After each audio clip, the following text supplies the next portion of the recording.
Olá, neste segundo vídeo eu retomo a citação que eu fiz do James Sire, de que todos nós temos a nossa cosmovisão consciente ou não. E eu continuo dizendo que, em geral, o que me privilegia, me delimita. Esta é uma compreensão para mim muito cara e recorrente em minhas exposições. Eu quero dizer que aquilo que me traz privilégios traz também consigo uma delimitação, uma visão de outros aspectos. A minha proximidade ao objeto me delimita em termos de um alcance mais amplo. Eu posso, por outro lado, ter uma visão privilegiada porque eu estou numa certa distância que privilegia a compreensão de alguns detalhes daquele objeto, que as pessoas que estão mais distantes não conseguem discernir. Por outro lado, essa proximidade me faz com que eu não consiga enxergar um ângulo maior daquilo que está à volta desse objeto. Quem está mais distante não tem a percepção desses detalhes que eu posso ter pela proximidade, mas, por outro lado, consegue ter a visão mais abrangente do quadro que se mostra. E eu tomo isso como princípio, que me privilegia, me delimita. Isso nos dá uma compreensão melhor do alcance daquilo que conhecemos, e que aquilo que nos facilita traz algumas dificuldades para compreender mais amplamente, e, ao mesmo tempo, isso faculta uma compreensão melhor do outro, da sua visão e de sua percepção. Mas continuemos. Nós somos, em muitos sentidos, parte de uma cultura, produto de uma cultura. Nós somos filhos de uma geração com uma série de valores que determinam, em grande parte, as nossas pré-compreensões. Ou seja, quando eu me aproximo de um objeto, eu não me aproximo como uma tábula rasa. Eu tenho um tipo de compreensão, até esse tipo de compreensão que me faculta me aproximar daquele objeto. Talvez com outro tipo de compreensão eu nem desejaria me aproximar daquilo. Mas a minha compreensão, a pré-compreensão, me faculta um tipo de aproximação e um tipo de privilégio epistemológico. Eu tendo a ser seletivo e a privilegiar determinados aspectos daquilo que eu compreendo. Eu vou voltar a falar um pouco mais sobre isso. Então, a realidade, ela se mostra a nós com contornos próprios, delineados não simplesmente pelo que ela é, mas também pelos nossos olhos, que enxergam e pinçam fragmentos dessa realidade, conferindo-lhes novas configurações, com cores mais ou menos vivas, atribuindo-lhes valores, muitas vezes, bastante distintos dos reais. Ou seja, nós pensamos que conhecemos a coisa in totum, temos o alcance completo, tal, pronto. Mas não é. Não é assim. Você pinça elementos para formar um quadro, mudando bem o que deve ser mudado, porque aí há outros elementos ideológicos. Se você vê a mesma reportagem ou a mesma matéria tratada por emissoras diferentes, o que é pensado é diferente. Eu sei que aí há questões ideológicas que fazem de forma proposital, mas mesmo que não fosse de forma proposital, a nossa forma de aproximação especifica coisas diferentes, porque veem coisas diferentes, destacam coisas diferentes, sem necessariamente termos consciência disso. Então, essas escolhas e interpretações passam por condicionantes culturais, obviamente, entre outros, tão naturais que nós terminamos por não discerni-los. E por isso não o definimos, visto que nem sequer são percebidos. Então, como eu nem percebo condicionantes, para mim eu percebo as coisas como elas são e acabou-se. Então não tenho o que ficar analisando de condicionante. É como eu gosto de usar esse exemplo, mas me constrange um pouco de gravar. Mas vai lá.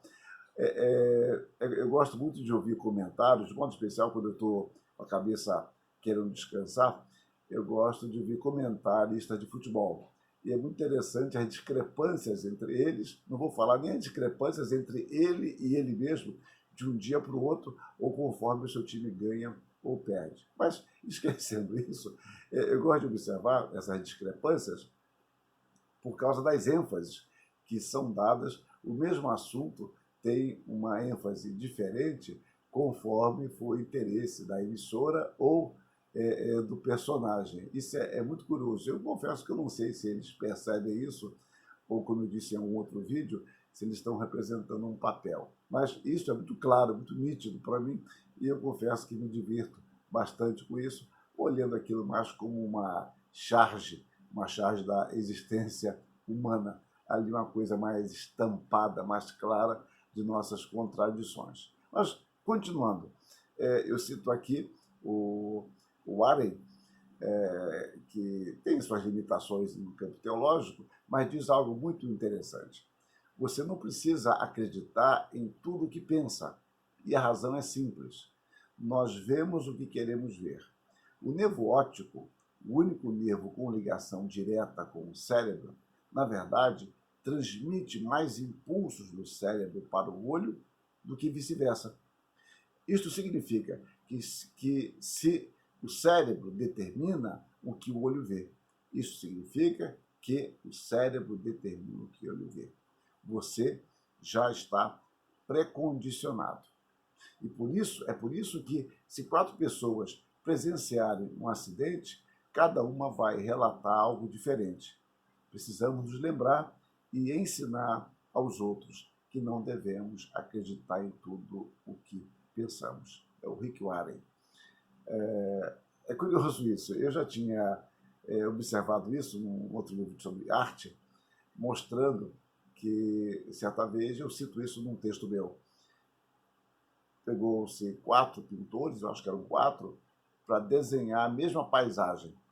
E pedia-se a cada um deles que reproduzisse aquela paisagem de forma mais fiel possível. E o resultado, ao final, é que nenhum dos quadros era igual. E certamente, ao mesmo tempo, cada um desses quadros reproduzia a mesma paisagem, só que o ingrediente determinante era outro. Era como cada pintor o percebia.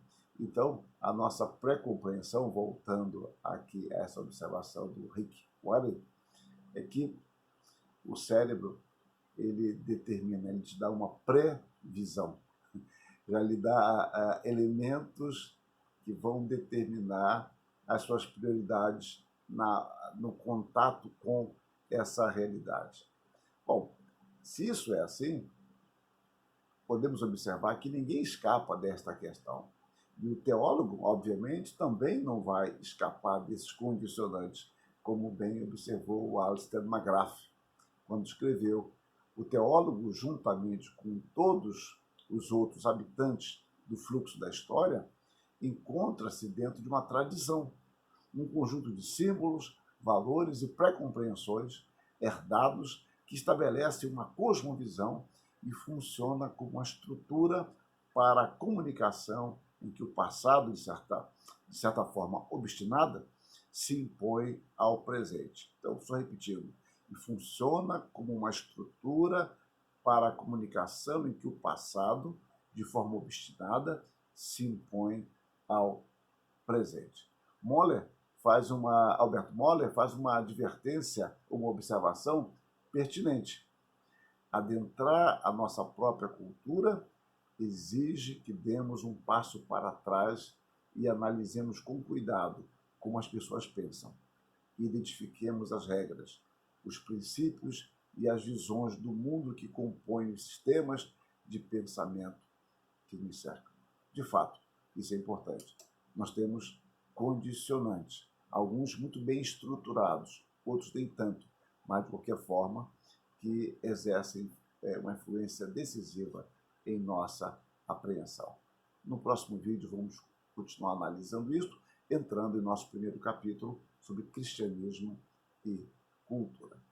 Muito obrigado pela atenção de vocês, que Deus os abençoe. Amém.